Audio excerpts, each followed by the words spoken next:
Hi goalies, welcome to the first ever Fuel podcast. My name is Brian Daccord. I'm with Steve Brown. Steve is from Performance Coaching and Fuel, a co-founder in Fuel along with Wells Aiken and myself. We're really excited about having you here today, and you're here because you realize that goaltending isn't just about the mechanics and the technical part of the game. We're here because we want to put you in the right mindset to be able to perform your best when it really matters, right? Fuel, our concept behind the whole process, is to provide daily primers, weekly assignments, and monthly podcasts to help you get right focused and into what you need to do. So we're going to start off with a quick question. Sure. All right, so it's the beginning of the season, it's September, and everybody's busted their hump all summer long to get ready. Yeah.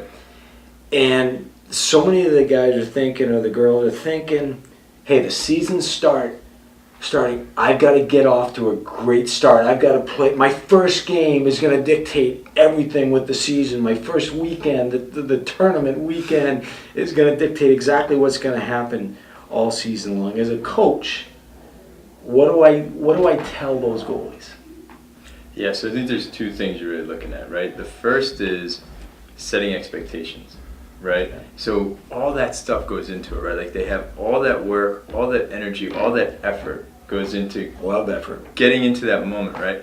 But it's really about instilling in them the idea that it's a process, right?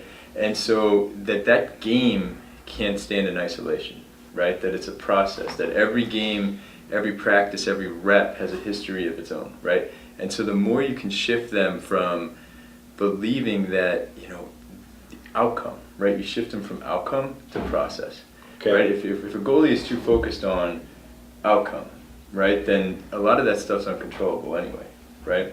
And they're going to struggle, and it opens them up to anxiety, it opens them up to stress, to judgment, to those types of things.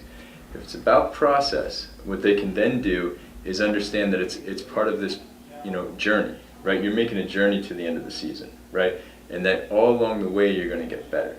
So it's just one piece of it. Is it fair to say, like, focus on the process would be, as opposed to winning the first game and posting a 40 save shutout, would it be, I'm going to focus on the process, I want to focus on my preparation for the game, getting in the right state for the game, my effort level, and is that part of the process that we're talking about? Yeah, I think whenever you're talking process, one of the things you're looking at is what can you control, right? And so sometimes those outcome, the 40 save games and stuff, you can't control all that, right? It's going to be bounces and things that are going to get in the way. Yeah. So if you can focus on those things like effort, attitude, right, focus, things that you can control, those become part of that process, right? Because then you're controlling and you're putting effort into those things that you have control of. All right, so let's say my first weekend didn't go as well as I'd hoped. All right, so whether it's because of my performance or the team's performance, maybe we played a kick-ass team and it didn't do well. What do I say to myself after that first weekend?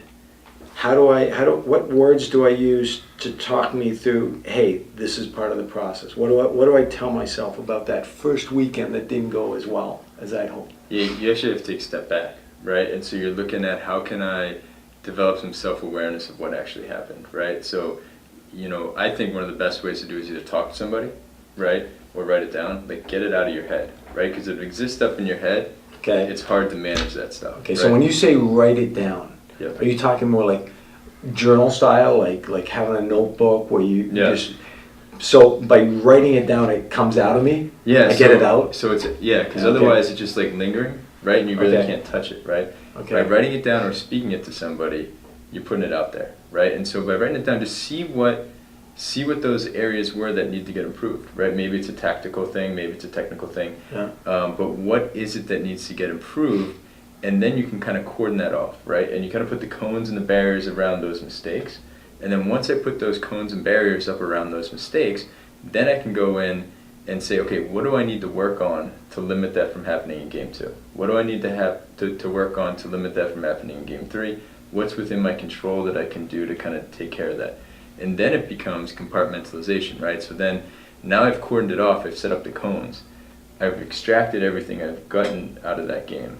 Now I got to move on to the next one, right? And can I make that shift? Because what we need to do is we can't time travel when we get to game 2. You can't. Right? I can't. Sometimes you wish you had a game like right so away. I can't get to game 2 and be thinking about game 1, right? Because then I'm not in my present moment, right? Then I'm not focused. So, and I also can't be in game 1 thinking about game 2, right? Because then I'm not there either. Yeah. So it's about cordoning off, extracting, and then compartmentalizing, so then you can get on to the next step in the process. Every game is issue of its own. I'm right there. That's where my focus is. That's where my sweet spot is. That's where I need to be. It's funny, because the journal thing or writing it down, the also talking it through, and you hear so often that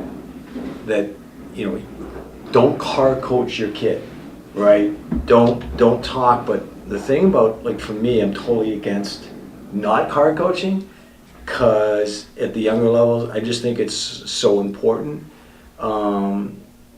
that you have someone to talk it through with. Because you think about it, a goalie, like, you're in net, and there's really, you really don't have interaction with anybody. And then let's say, if you're playing youth, right? Let's say, you're coming to the bench for a minute and you're back for the next period or whatever. And then if you're playing, high school, junior, pro, whatever, well, the goalie coach usually doesn't come talk to you in between. Like, you're kind of on an island. Yep.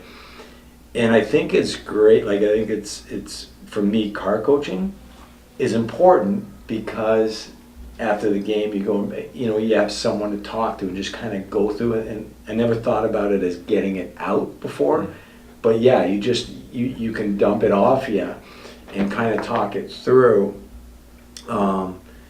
The other thing, just in thinking about this as we're going through it, at the older levels, you got to be careful who you talk to.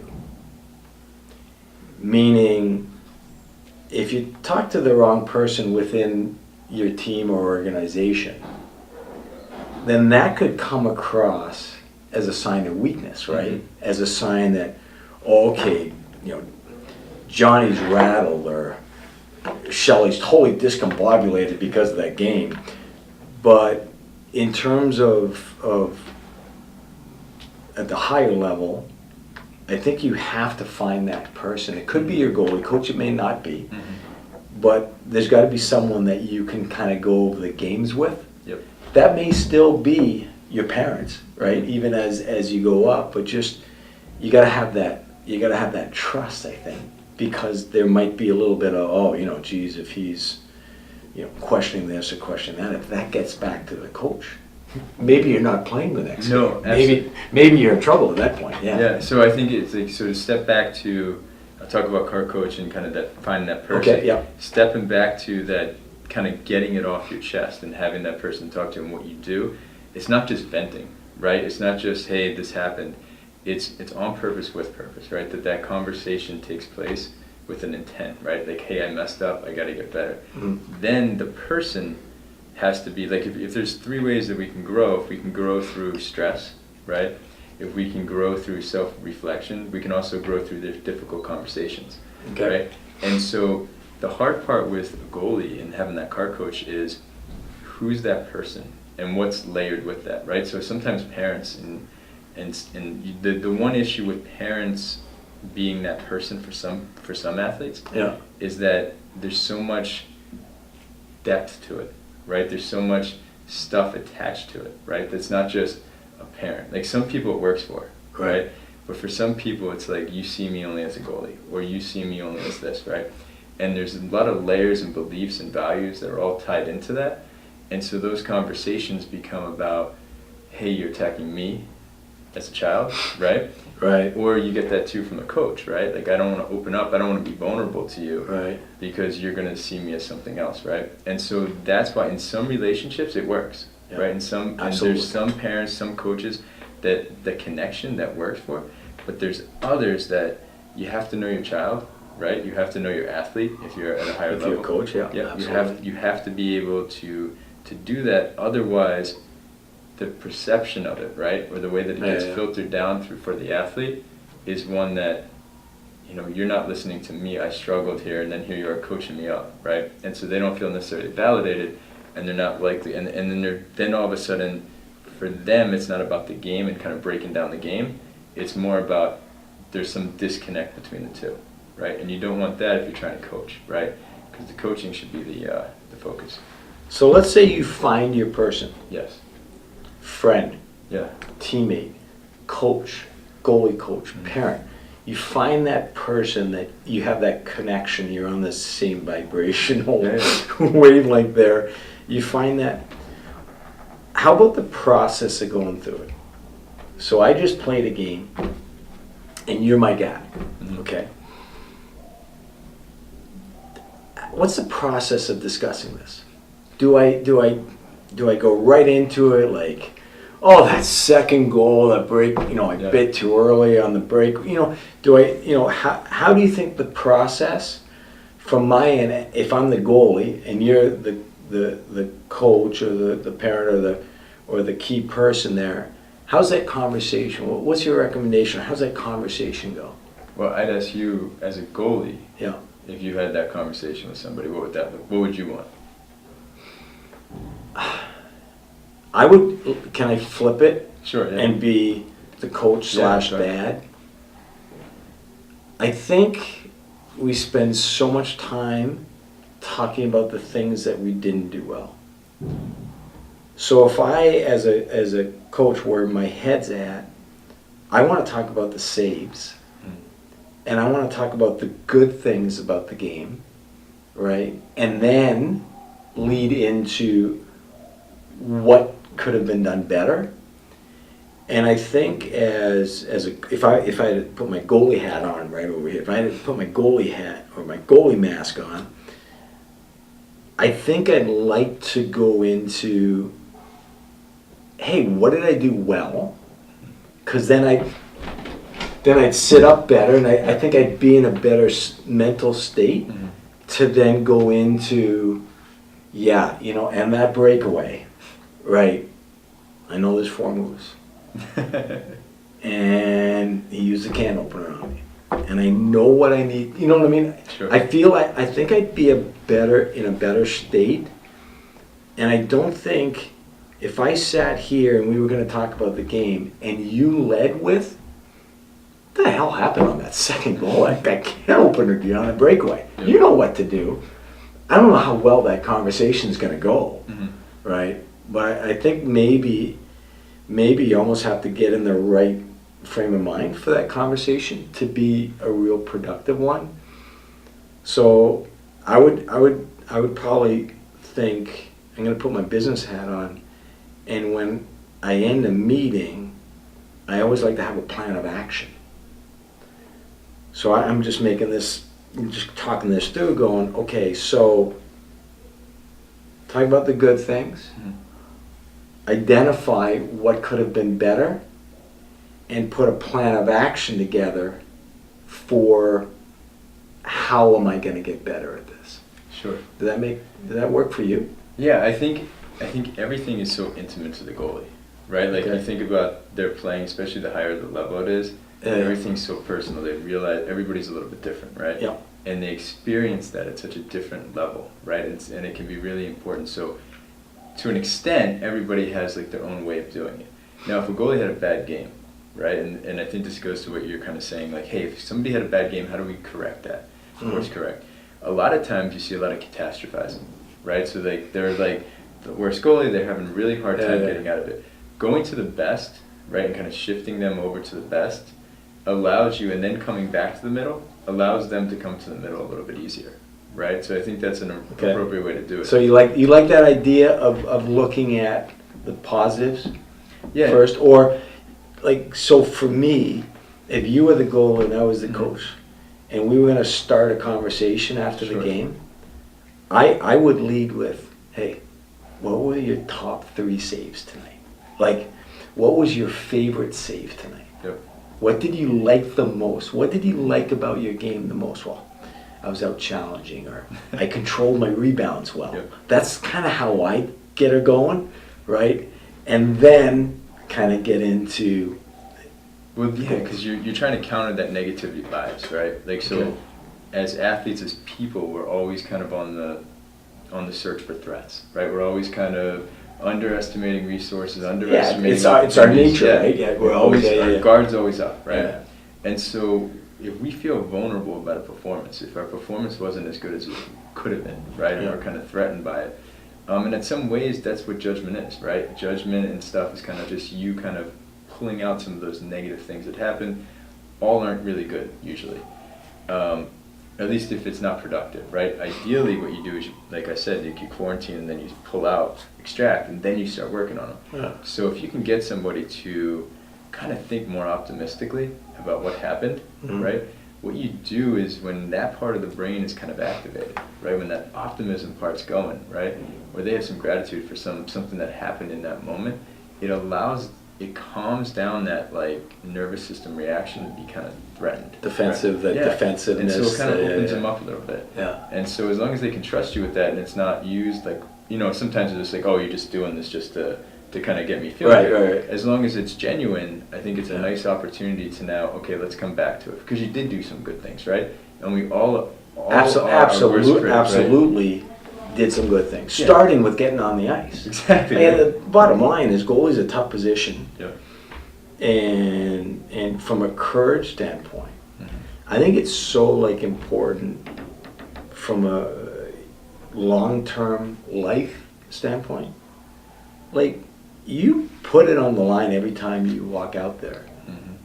Your teammates, your coaches, your organization, like your fans, if you play at a high level, you put it out there. Like, there's a badge of honor that goes with just gearing up and getting on the ice. So I think that's an easy. There's so much positive, no matter what happened. Like, just even getting on the ice and saying, this is what I like to do. This is what I enjoy doing. Yeah. I'm going to do it.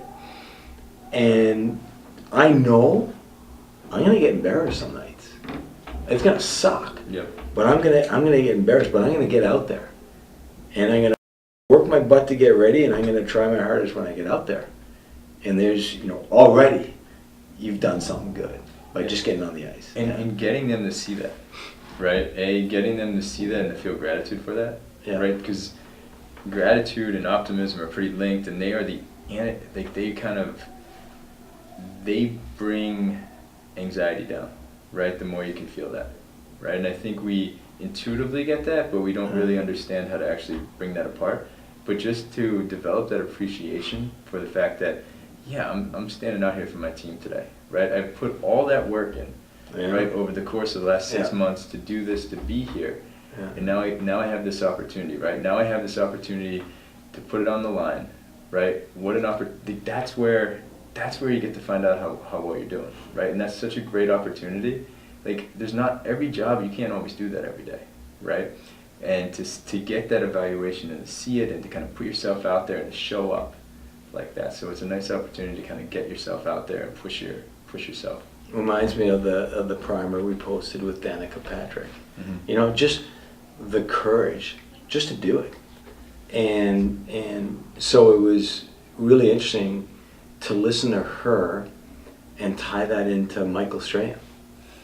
And, when he was looking at his career after football, he was scared to death. He was scared to death to go on that morning show, right? He was scared to death to go do a news show, and like, I thought Danica Patrick, it was so cool. She goes, well, I'm scared of heights, so I went bungee jumping, right? And it was so funny. That resonated with me because I'm scared of heights, and I went bungee jumping. I was in Australia, and I was like, I'm doing that because I was horrified of doing it. And then by doing it, you just feel like so much better that you've broken through one of those barriers. Yeah, because we think about athletes, right? What is it? It's about extending your comfort zone, right? Yeah. And so much of being the best athlete or being the best person you can be in almost any area is about, can I extend that comfort zone, right? And where you feel that resistance, sometimes that's where you have to lean in, right? That's where you have to kind of push yourself through, right? And you when it gets uncomfortable. Exactly, right? So you have to get comfortable with feeling uncomfortable, right? That's a huge part of being an athlete, right? It's being a goalie. Yeah.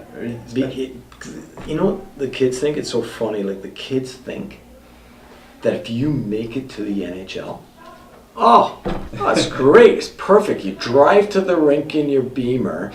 You know, you pull in. You got your food there. You got your trainer there to stretch it. You know, everything's perfect. And in all reality, oh my God, there are so many the higher you go, the more distractions you have, and the ability to be able to turn that switch. You know, going back to that primer, Danica Patrick primer is just fresh in my mind, and it was funny because she was talking about doing meet and greets the day of the race. So she's out by the car shaking hands and kissing babies. She's got to race like 4 hours. She got to be in a car. She got to race 200 miles an hour, whatever. Like, and she got to be able to shake hands, kiss babies, get in the car, and let's go. And same idea, right? Yep. Same idea for the goalie. Yeah, you need to have the foundation of, and think about it, like if they, as you said, like every level you go up, it gets tougher and tougher, right? Like the stress gets pushed up and everything gets up. So you need to have a solid foundation of like how you're going to deal with that stuff, right? And it needs to be able to be built throughout over time as you go. And that's why you can't rush, right? That's why you got to step by step. I'm going to circle back to where we were, because we want to get to goal setting, because we're going to be doing some goal setting today. But, you know, and circle back to, we were talking about Danica, and she was talking about her coach, her dad, as a race car driver, said, don't look at the wall. Don't look behind you. Always look forward, right? And that ties in a little bit to that first weekend, right? You know, that first weekend, it's almost like let's say if it didn't go well, or you had a game that didn't go well, it's kind of like, whatever. It's done. We use that rear view mirror kind of thing, right? Like, why the ball? Like, rip the thing out of your car, let's go. And just go forward. Yeah, one time, one thing, right? If it's positive, if it was a great game you played, you know, every time I'm like that, right? That happened, and you put out all the controllable reasons that happened for you. Why did you have a good game? Well, you did a good game because you worked hard, you were focused, all that stuff, and that's who you are, right? And you want to magnify those and allow those to carry over to game two, right? If you struggled, you know, you, like I said, you extract the good ones, but that's a one-time thing. It happened once. You're moving on, one time, one thing. You take it, you learn. You literally crumple it up and you throw it in the trash bag. Right? Okay, so when you say literally crumple it up, I love that because I actually think you got to do it. Yeah. Like you get that negative. So you have that game, and let's say you gave up 4 goals and you weren't happy with the game, right? I'm like, fine. I'm gonna take this goal, that goal, that goal, and that goal. I'm gonna crumple this thing up. Boom. I physically feel, right? Boom. I physically feel that I want to finish that conversation and do something, right, to get that away from me, and it's gone and it's done. Yeah, and it helps. I mean, if you write that down, you take it out and you write it down. Write it on a piece of paper. Get it out of your head. Put it down. See those goals, right, or see whatever the issue was, right? Put them down. Crumple them up, get that physical sensation, right? So you're aware of it, and then you're interrupted, and then replace it, and then when you throw it, right, and you get rid of it, do something proactive. Like, the next thing you should do should be something productive that's going to move you towards action. I don't know, maybe get back on the ice, maybe go to the gym. Do something that's going to help you get watch a video. Go to YouTube. Exactly. Watch Carey Price saves. Exactly. Right? Do something now that's going to kind of get you, that's behind you. Now this is my next thing that I'm doing to promote purposeful action, right? So I did that, tossed it, let's go. What do I have to do? What's my next step? I'm getting fired up right now because that's exactly, I never thought about that. Do something after you've chucked it. Do something some push-ups, sit like anything. Anything, because then you're going forward, right? Yep. Then you've got that forward momentum. Yep. Yeah, that's 'Cause there's nice. I like that. There's a void that exists, right? Yeah. And something's always going to fill that void, right? Like there's always that space that happens with our thoughts, with our emotions, with our feelings, all that stuff. Something's always going to rise to the top, right? Yeah. And you can toss it and it still could be there, but if you toss it and then you go to productive action, right? The push-ups, right? You do something that you know, watching a video, do something like that, then you're taking that next step that opens up a window for motivation, right? Like once you accomplish that, okay, now each step you're like taking a staircase up, right? You're moving towards the next thing. It's funny. So I go back to thinking from a coaching standpoint. Yep. So if I'm coaching and things don't go well at the game, when I go back home, I go to work. If I go to my hotel room, I go to work. And I'll work late. And it's the only way I feel better. So that kind of falls into line exactly like what you're talking about after you've, boom, then you move forward. Love that. Okay, so we build our first podcast on goal setting. Okay, so we got to talk some goal setting. Now, if I'm a goalie, I'm starting off the season, all right, where the heck do I start? Do I start with this week? Do I start with this season? Do I start with, I'm going to the Olympics, Steve. I'm going to be an Olympic goaltender, right? Like where do you start? Where does goal setting start for you? For me, I think you're always stepping backwards, right? So it's like, okay, long term, what's your goal, right? Okay. And you get an athlete to identify what's their long term goal, right? So what's that Big, target? so big picture first. Yeah, long term goal. Yeah. We get that out there, and then it's like working backwards, right? So if your goal is to play in NHL, okay, so do you maybe need to play like major junior then, or do you need to play like hockey? Like where do you need to play before then, right? And you keep all working, the different levels, so midget, junior, college, or major, minors, and So they whole start step working. You kind of start working backwards, and that process is pretty quick to walk them back, right? Because they all want to play in the NHL, and then you walk them back, and then they're like, okay, next step that I really need to do is to be the starting goalie on my team right now, right? Okay. All right. So if we That's all the way back. So Yeah. you're NHL all the way back. I gotta get a starting job. I gotta be the guy. But I think what you're doing is you're Yeah. kind of just getting them to realize, like, oh wow, like that's out there, Yeah. and people your age can sit here and can become that, right? Those positions get filled.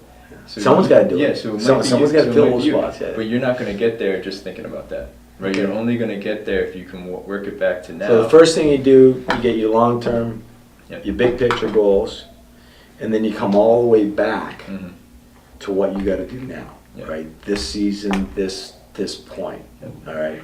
Now, what about in terms of you know,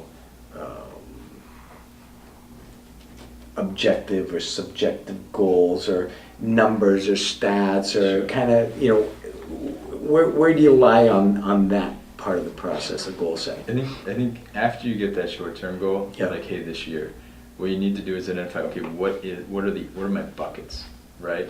And so I have them identify, if I'm working with an athlete or a goalie in particular, hey, let's figure out, and I like to have them draw it out, right? I like there's Just like draw the buckets out. literally Okay, I got you. color it out. Let's see this picture, and sometimes I use a web. Sometimes I just have them like, I want to see size, right? Like so,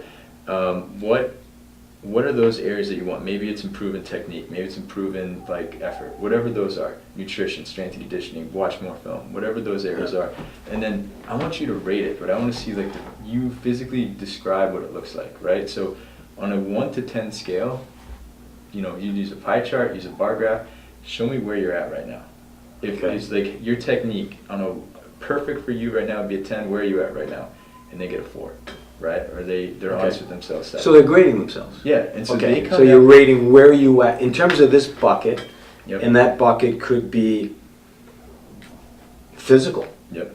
right? Conditioning, strengthening. It could be where you are nutrition-wise, Mhm. right? So so you have all these different buckets, and now you're going to rate where you sit in each one. Okay, And I so got you. now once you get to that point, then you go to your point, right, or your question, right? Yeah. About if I get to this point, now how do I actually evaluate that, right? Like, so how do I Okay. do it. And actually, before you even get to that, I should say is you have to understand, like, is this goal really worth it, right? Because one of the things prioritize the buckets and the Yeah. importance of each prioritize it, and then, because sometimes the goal isn't really what the athlete wants, right? So you have to have it pass the gut test, right? So it's like, okay, what's an obstacle for you, right? And what's a benefit? Okay. What's an obstacle and what's a benefit? You go back and forth between those two. Okay. And then you get them to see, okay, if working on my strength is my goal, right? I want to get stronger. Well, what's an obstacle? An obstacle might be time to get to the gym, right? A benefit might be I'm stronger and more physical. An obstacle might be, I don't really like to lift, right? A benefit might be this. So then you can actually see, and one of the biggest problems with goal setting is people really don't have that emotional tug for it. But once they see the obstacles and benefits and they go back and forth, it should be there in black and white for them, right? It's pretty much a cost benefit. Like you're looking at it right there. Does this make sense to me? And if it doesn't, then you need a new goal, right? Work on something else, right? Maybe there's another part of this, but one of the other buckets that works more for you. Right. Because we don't want to waste our time for the whole year if it's not something that passes that gut test. Right. Because the gut test is where the motivation is going to come from. The gut test is when things start to go wrong, that they're going to have that extra piece. Once it passes that filter, right, and once you're like, yeah, I'm good with that, then you can start to kind of see, like, how am I going to evaluate this? How am I going to judge it? Okay. And for some people, I always like to put the focus on effort and those things that are uncontrollable, but those are hard to evaluate, right? Those are subjective, right?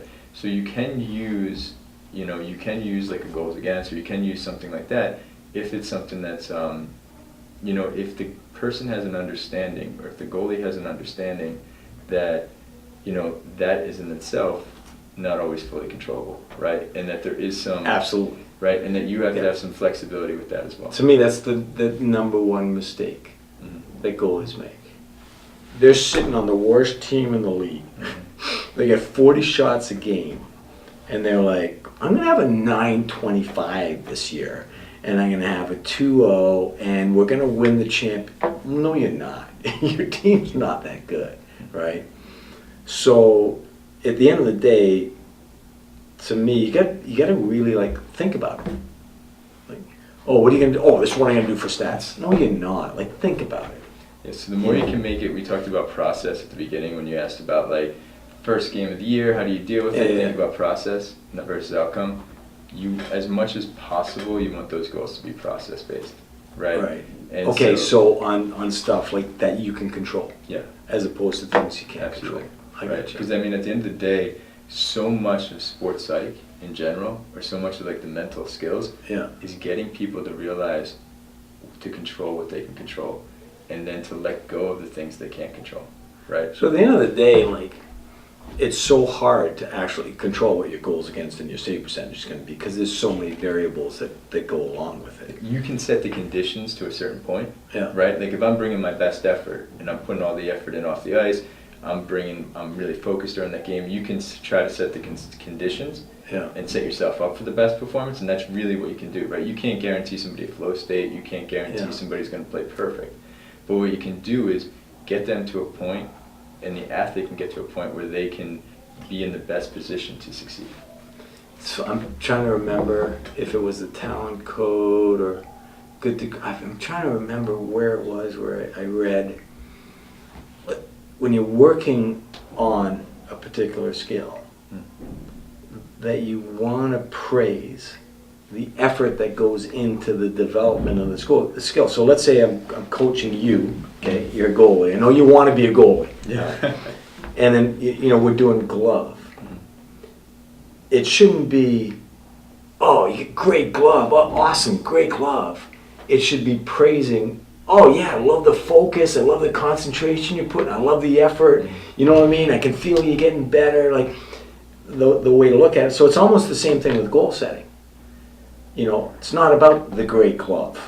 No. It's about the process that goes in to getting the great glove. Yeah, right? so you praise the glove, but you also play the strategy about it, right? So the strategy becomes an effort, praising just effort or praising something like that. You can't just go blindly, right? It has to be real. The person has to feel that it's sincere, right? And so in goal setting, you have to feel that it's relevant, right? Or any coaching information, any feedback that's coming towards you, right? It has to feel genuine, Yeah. right? And because like the athlete knows, right? If somebody just blindly was like, yeah, great glove, and they're like, oh, I gave up. You know, it wasn't the best drill. Like, Right. I didn't do as well as I wanted to. Right. Then you lose like your authenticity, right? Right. And so it's about being honest and giving honest feedback, right? But like I think what they're trying to get at is as purpose. Like I like the way you had your glove up because you followed, you shifted and you followed, right? Yeah. And you didn't just Get blindly do something, right? Like, Yeah. And so Yeah. I think that becomes important, right? You really stress the pattern or something like that can help you out. All right, so goal setting. Goals, got my buckets, what's important. I analyze, right, the benefit and the obstacle. Yeah. Was that the correct terminology? that's perfect. Yeah, Okay, good. benefit and the obstacle. So I got that figured out. Then I'm like, okay, I focus on the process goals, not the product goals, right? So I got that all settled. Now, after I got my goals set in September, when do I pull them out again? Do I look at them at the end of the year? Like, what's the process from that point forward? So there's on like the goals? there's two things you really want to do. Okay. One of the things is how do I make contact with that goal, right? How do I make contact with that goal so that I'm aware that it's there and I don't let it slip through until like December. Right, okay. So to me, that's where an athlete gets to be really creative, right? There's a lot of different athletes. So when I think of like Tony Gwynn would like tape his goal for batting average like on his spikes and then stick them into his cleats, right? So it's always there. Yeah, so it's always there, right? You're always making contact. Like people put pin numbers to locker rooms about like certain yardages that they want to get to, right? So like you have these things in place so that you're always bumping into them. Wallpapers on cell phones, right? Or backgrounds on computers. Yeah. Those types of things work really well if you can like put the goal that you want and you constantly see it, right? If it's like a strength and conditioning goal, having something that's, depending on what the hurdle is, like having something that always makes you think of it, right? What do you say to yourself when you walk through a doorway, right? Those types of things that you can make contact with that goal, whatever it be, help out, right? Because you're trying to So set the even if environment. it's as simple as putting a note up in your car, you know what I mean? Every time it's right there, you go to your car or by your bed or up on your wall, or so it's always fresh. Do you know my story about the No, go ahead. business card? No, I want to hear. So I finished playing in Switzerland, and I wasn't drafted, and I had never played here. My whole professional career was in Switzerland. So when I was done, I wanted to be a coach in the NHL. And at that time, there weren't too many goalie-only coaches, so I was going to be an assistant coach. So what I did was, I went to a kiosk, I'll never forget this, went to a kiosk, spent $5, and I got myself a business card. And the business card read, assistant coach, Boston Bruins. Okay. I put it in my wallet, I put the ad, Causeway Street, I did the address, did the whole thing, right? So I put it in my wallet, I carried it around with me every day, every single day I saw that. 3 years later, I was the goalie coach of the Boston Bruins. That is awesome. Now, in terms of a percentage chance, with not playing in the NHL and not having my professional career here and the whole thing, the actual probability, very, very small, extremely small. But I had to guide my decisions. Yep. I had a roadmap at that point, right? I had a roadmap. You see it every day, and then all of a sudden it's like, Brian, you want to do that camp over there? We're going to pay you $500, and you're going to be on the ice all day, and the kids are going to be between the ages of 7 and 12. You can do that, or you can go to that rink. They're not going to pay you, but there's going to be 4 pro goalies on the ice. Okay, forget the $500. Look at my business card. I want to be over there. So it informed your decision making, informed your action. Absolutely. And that's that's what goal setting does, right, for us.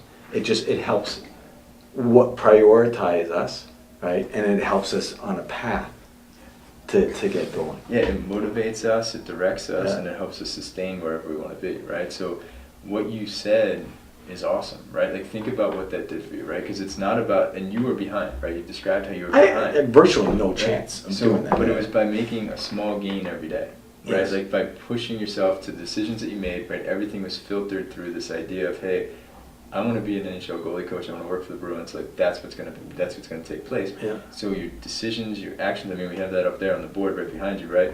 About watch your thoughts because they become your words your actions, right? Your actions are gonna become your habits your character, destiny, right? So think about that. Like your thoughts and words are all like linked to that.